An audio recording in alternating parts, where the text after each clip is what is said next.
Hi y'all, Easy Slider here. Welcome to the go-to channel for all your long-distance relationship needs. 5, count them, 5 things you need to know before you marry a Filipino. Well, the title says it all. If you want a happy life with a Filipino, you better know these things, all right? Now, if you miss number 2, you're going to have a real problem, I can tell you that. As we go through these things, how many of them did you already know? Think about it. We all know that when you're growing up in a country, you develop likes for certain things in your particular culture. And the problem is, if you're not from the same culture, you might not know these things, and you might not even like things in the different cultures. One thing we do know is there's a need to agree.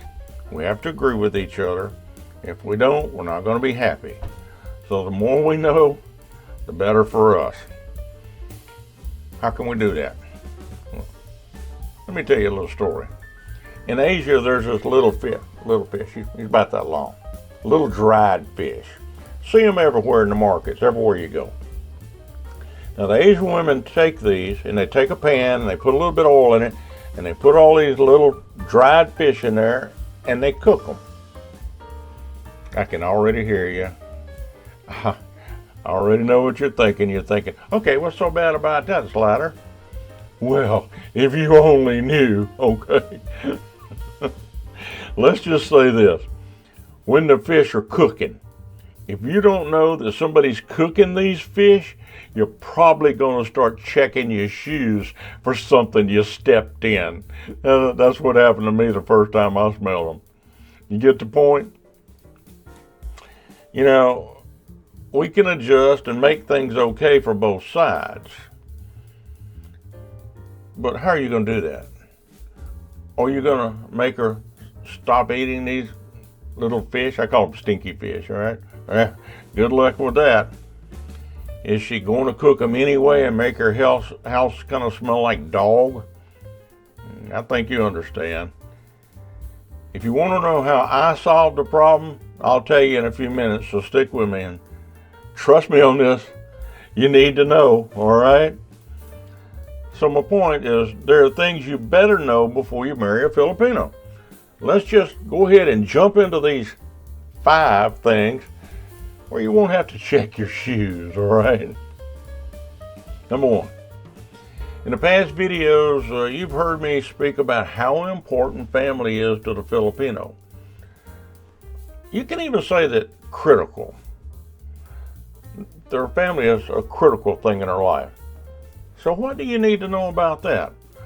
Well, first of all, you need to know that her family might have expectations of the person she marries. You need to know that. You're taking their daughter away from them, and this daughter might be a source of income. So you need to understand how that's going to affect the relationship with you and her. Remember, her family is important to her. So you have to come to a mutual agreement as to your role within the family. Another thing is, if you marry her and take her to your country, what happens to her family? Well, that depends on what you and her agree on before the marriage. So that'd be something you definitely want to be talking about. It might be that you end up sending the family money, or it might not. Some things for sure is just because she's with you don't mean she's going to turn her back on her family and walk away. Don't expect that. She's not going to. One of the things that I learned early on was that they still want to help their family. And they can do that in several different ways. And in my case, my wife wanted to work. She took a year off, and then she decided she was ready to work when she started kind of getting cabin fever, all right? I didn't need the money financially, so to help her, I just allowed her to do what she wanted to with the money that she made. Well, a lot of times she would help me with things, and she would buy things, but she also sent money over to her family, and that wasn't all. I, like a lot of the other men, were introduced to what's known as balikbayan. Now, Balikbayan is a shipping system that the people in the Philippines can use to ship things from the country that they're living in back to the family in the Philippines. And the items that ship using this system are not taxed, so they can send packages to their family for lower shipping costs. I didn't say cheap, I just said lower than other methods. These items that they get are usually manufactured in the United States, and they're often made to a higher standard. And they like to send these goods home because they're usually longer lasting than the products and things they can buy in the Philippines, because they're better made to that higher standard. And oftentimes it's the things that people pick up at garage sales or like new or whatever, clothes and pots and pans and everything like that you can think of. Wait. One important thing. You got to remember this. You might need to write it down, okay? One thing you better ship, and you better carry it with you every time you go to the Philippines. Chocolate. Send chocolate. I guarantee it. Yes, you better. So the first thing that you need to know is they want to help their families in different ways. Just go ahead and embrace it. Help them, and you're going to be a hero. It's real simple. Now, take a few minutes to hit that subscribe button and keep up to date on the LDR information that we're putting out. We always have information that you can put at your fingertips to help you out to make your relationship go smoother and answer some of the questions you might have. So just go ahead and do it.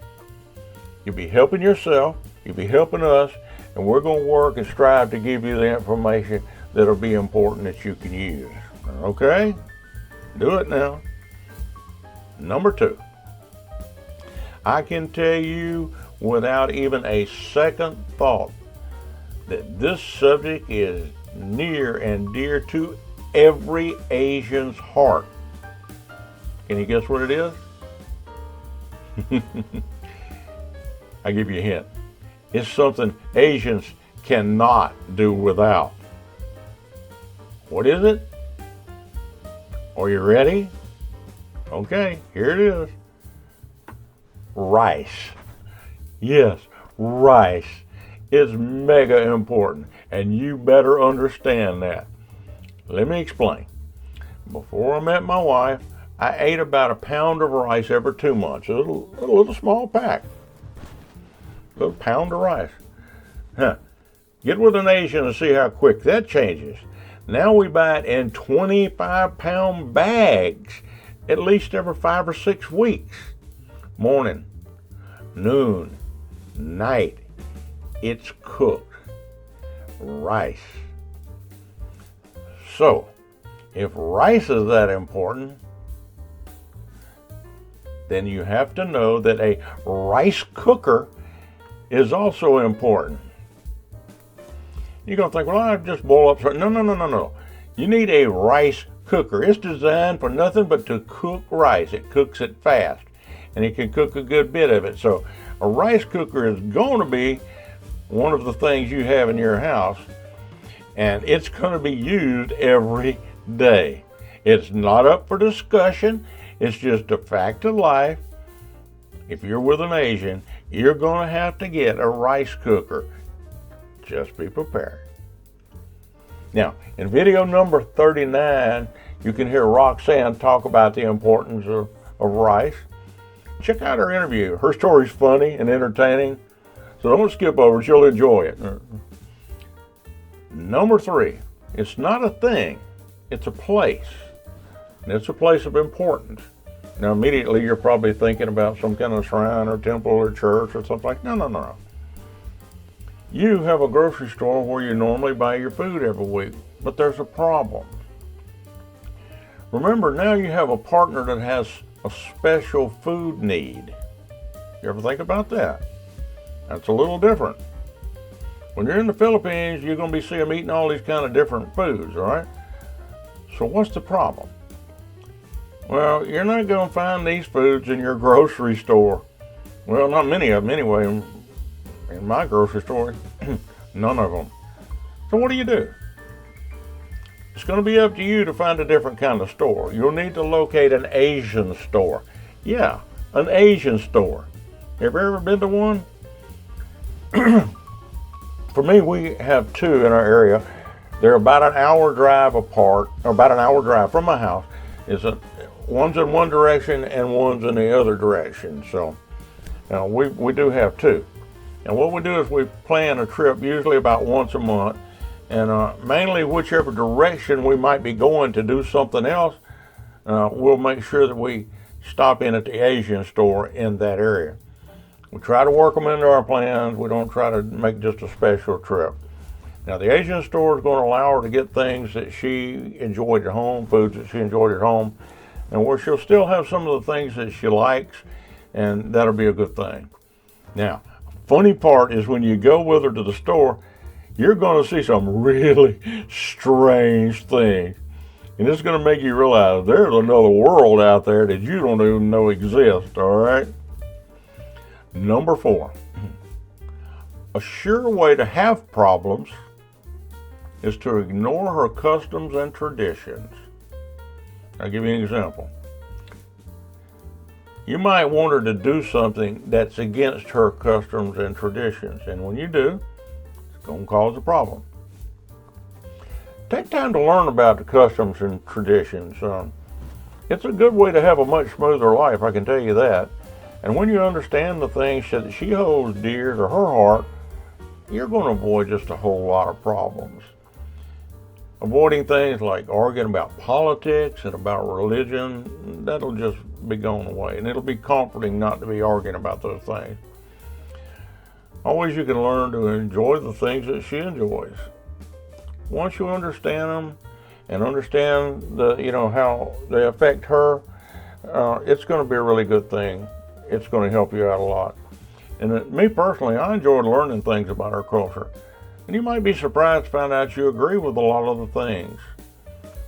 You're also going to find that when you're in the Philippines, the people there will make comments of how they like that you respect them and how they like you're learning about their country.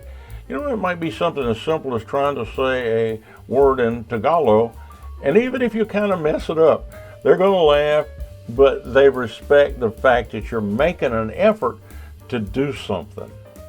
And it makes them feel good. It's happened to me time and time again. All of a sudden I find out that learning about the people in the country that I'm having fun doing it.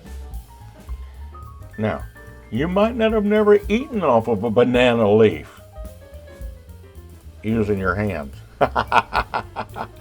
Yeah, you think when you see that's just like decoration. No, you're going to be eating off some banana leaves from time to time. Okay, you remember I mentioned the stinky fish and what we did, well, I knew this was going to be a problem, so I called, well, it was to me anyway, so I called a couple of my friends and I asked them, was it just me, or was this really bad? They agreed. They agreed with me. We have a problem. We needed to find a way to fix this, to take care of this problem. So a few of us were talking and we came up with this idea. We remembered that in the Philippines, people cook outside a lot over open fires. So we had a plan. Each of us made a little place outside under the open carport or on the back porch just for the purpose of cooking these little stinky fish. All right?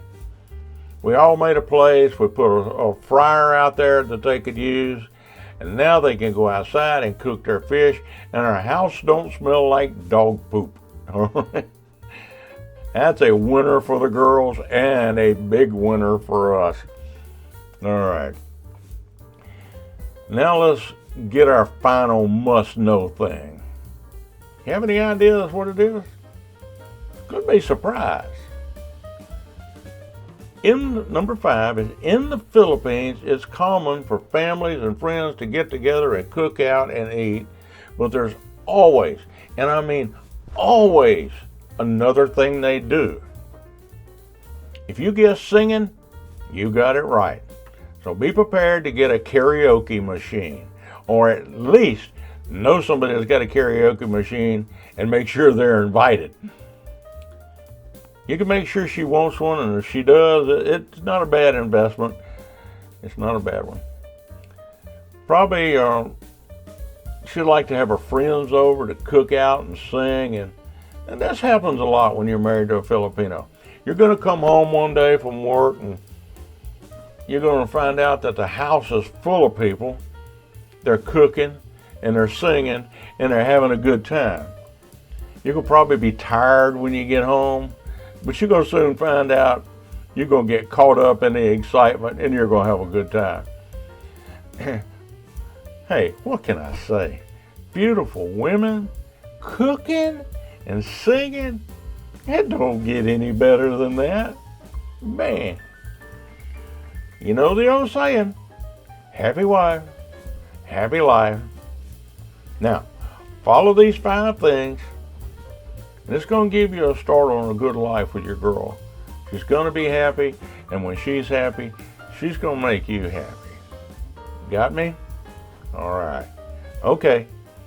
Hit that subscribe button, and let's just slide on over to the next adventure.